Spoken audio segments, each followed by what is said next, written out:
I started at 16 in my town in the suburbs of a big city. At first, they put me to help the chef in the kitchen and clean the place and stuff.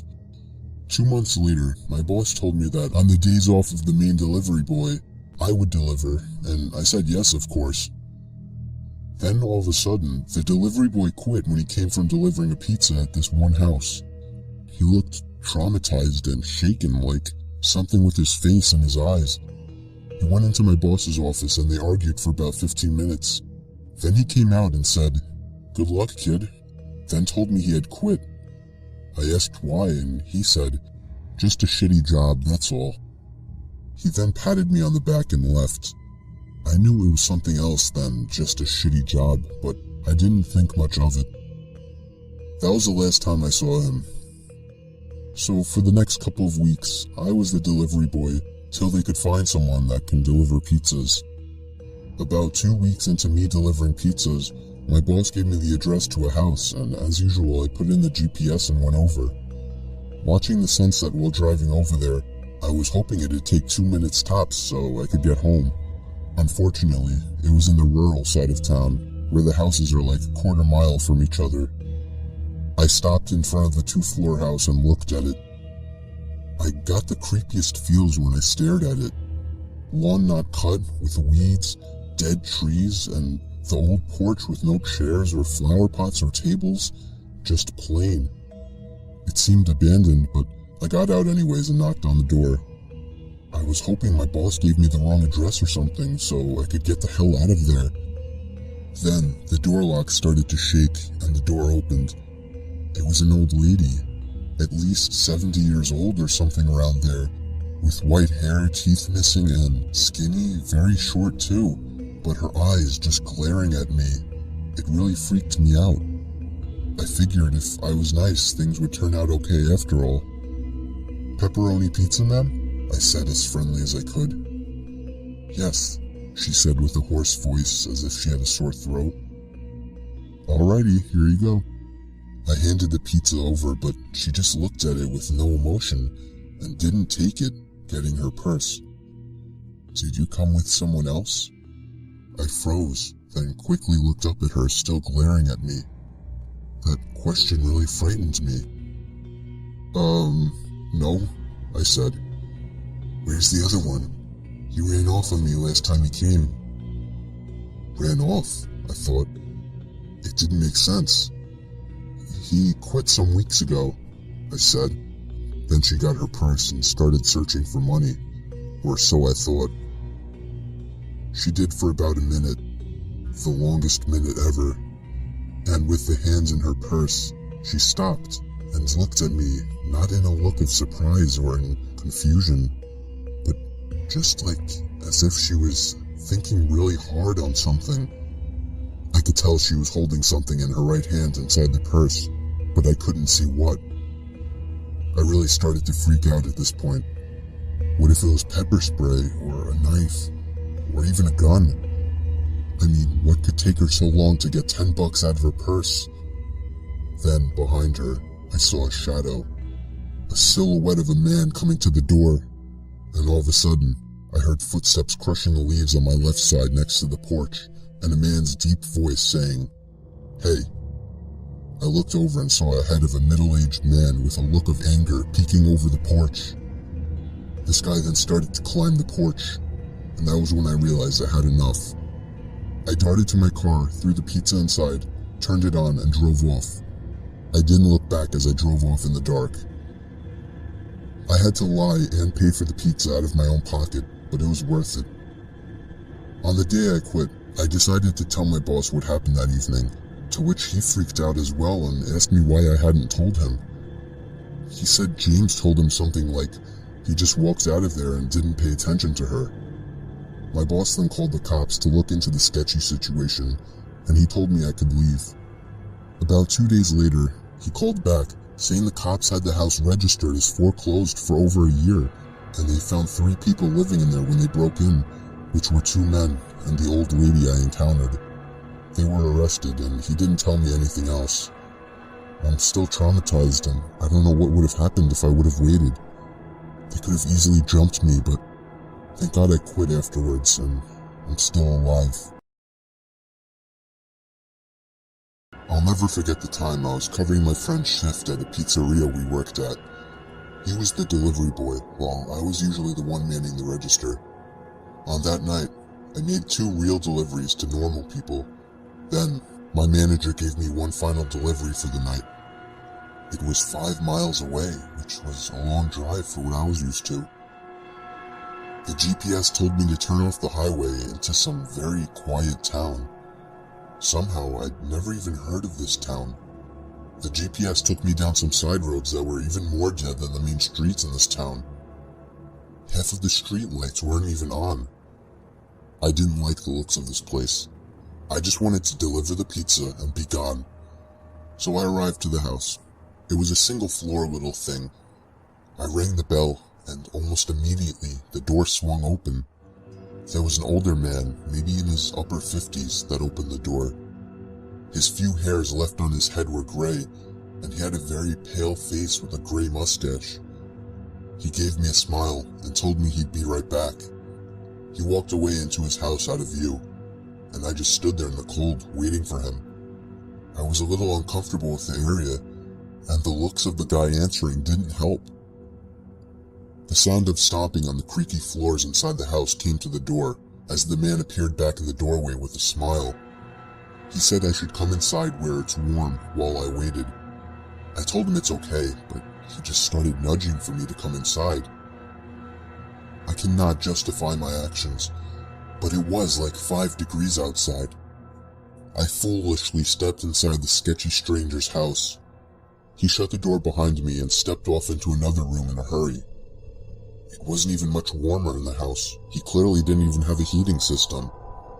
I found myself creeping closer and closer to the door as I got more uncomfortable. Then, the man came out of another room and gave me another smile. He opened up a door, apparently leading to the basement. He looked down and told me that he normally leaves his money down there. He asked me to come down there with him, but I refused. Even from where I was standing, I could see it was totally pitch dark down there. And then, what happened next is where it all fell apart. I heard the sound of a creaking step coming from the basement. Somebody else was down there. I decided it was time to go and turned around to open the door, but the man was already right on top of me. I punched him in the face and managed to get him in a hold, but I heard somebody stomping up the basement steps, and I had to get out of there. I pushed the man to the floor, ran outside, got in my car, and drove off without looking back. I told my manager everything, and he called the cops, but I don't know whatever became of that. My manager gave me a couple days off afterwards. Since then, I am much wiser to the fact that you should never enter a stranger's house. I was out doing a delivery one late night. It was probably the longest drive I have ever taken for a pizza delivery. From the pizza place I worked at, it was a 20-minute drive, which isn't too crazy out where I live. Plus, they ordered 4 large pies, so I figured it was a party and I would get a much bigger tip. Navigating the dirt roads at night was always annoying, though. I pulled up to the given address. It was some old, sketchy-looking building, literally in the middle of a forest clearing. There were no cars parked anywhere, or any lights on. I put my car in park and called my boss. I asked him to reread the address at least 3 times to make sure I typed it in right, but that checked out. I could tell he was in a really bitchy mood, and he told me to at least knock on the door and check it out. He would normally get mad if we took back 1 pie, but I was afraid of what he would do if I brought back 4. I was insanely unnerved, but got out anyway and forced myself to the front door of the building. There was no doorbell, so I just knocked really hard. I heard nothing and didn't really expect to hear anything. I was extremely disappointed, not because nobody answered the door, but because I was realizing that it was all a waste of time and gas. I knocked 1 more time out of desperation, and then began to hear some kind of rustling noises from inside of the building.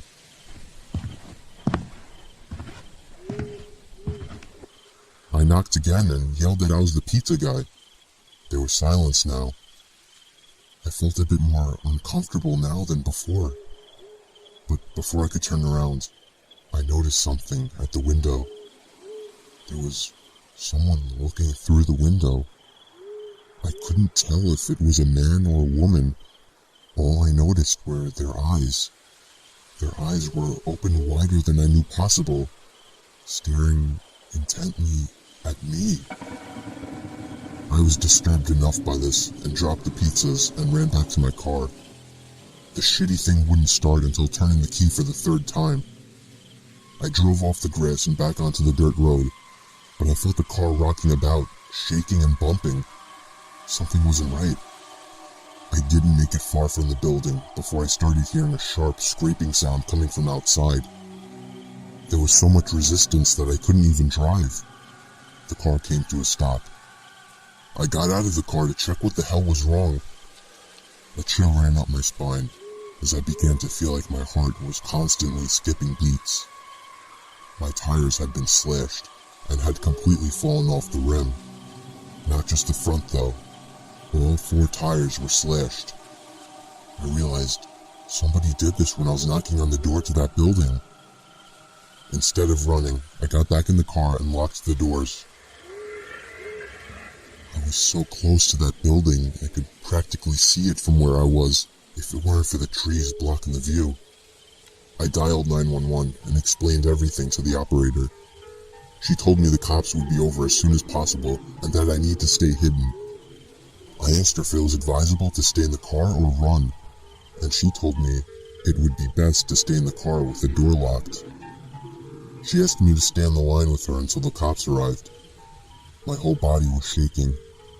In all directions, there was nothing but dark, seemingly endless forest. I knew it would take forever for the cops to get there. I was not comfortable with sitting in that car so close to whoever did this. The next part, though, is what utterly destroyed me.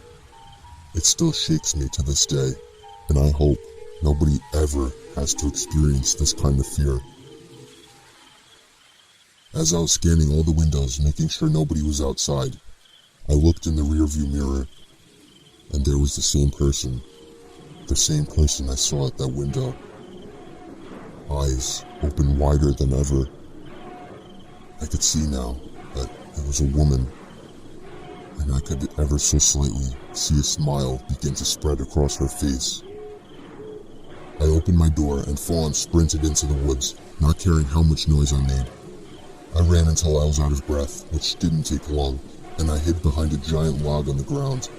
I tried to cover my loud breathing with my hand, as I waited and waited for what felt like hours, until I finally heard sirens in the distance. I gathered up all the stamina I had left to run all the way back in the direction of the dirt road. Eventually, the glowing red and blue lights came into view, and I had never felt better in my life. They were parked in front of my car, investigating with flashlights. I came out yelling at them like a lunatic to help me. I fell to the floor and started to gag, almost throwing up from running so much. They picked me up and began to question me, to which I explained everything to the best of my ability. One of the 2 cars drove over to the building, and the 2 officers began to search the building. They came back with nothing except for a couple of spiky objects.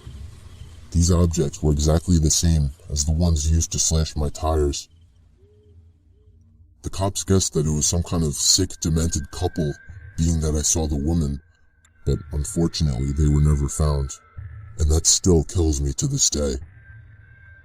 I obviously quit my job right after that and started working at a local grocery store. I know that I'll never forget seeing that woman at the back of my car.